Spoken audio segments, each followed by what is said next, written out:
সাহসী নারী রুনা খান বরাবরই আলোচনায় থাকতে পছন্দ করেন। এবারও তার ব্যতিক্রম নয়। ফেসবুকে ধরা দিল ভিন্ন লোকে। রুনা খান পর্দায় কিংবা বাস্তবে বরাবরই স্পষ্টবাদী এই অভিনেত্রী। তারকরা যেমন আতশী কাচের মতো, তাদের ধরা যায় না, সাধারণ লোকেও দেখা মেলে না। রুনা খান যেন একটু ব্যতিক্রম। সম্প্রতি যুক্তরাষ্ট্রে বিখ্যাত হাডসন নদীর তীরে দেখা মেলল এই অভিনেত্রীর। সাধারণ লোকে ধরা দিয়েছে রুনা খান, তবে অভিনেত্রীর সেই নো মেকআপ লুক দেখে ঘুম উড়েছে ভক্তদের। এদের আগে যুক্তরাষ্ট্রে পাড়ি জমিয়েছেন রুনা খান। সেখানে পরিবার নিয়ে সময় কাটাচ্ছেন অভিনেত্রী। বছর জুড়ে কাজের ব্যস্ততায় ডুবে থাকলেও এখন যেন একটু অবকাশে দেখা মিলেছে।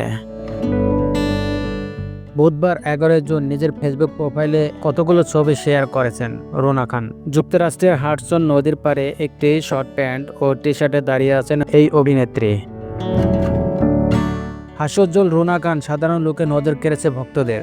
ছবিতে তার আবেদনময়ী মেজাজ ফুটে উঠেছিল, যা দেখে ভক্তরাও প্রশংসা করেছেন। এবারের ঈদুল আজহায় মুক্তি পেয়েছেন অমিতাভ রেজার ওয়েব সিরিজ বোহেমিয়ান গোরা, যেখানে রুনা খানের অভিনয় বেশ প্রশংসা কুড়িয়েছেন। এছাড়া ওয়েব সিরিজ পাপ কাহিনী ও সিনেমা নীল পদ্ধতিও দেখা মিলেছে এই অভিনেত্রীর। তাই এখন আবার আলোচনার তুঙ্গে এই অভিনেত্রী। আপন নিউজ ডেস্ক।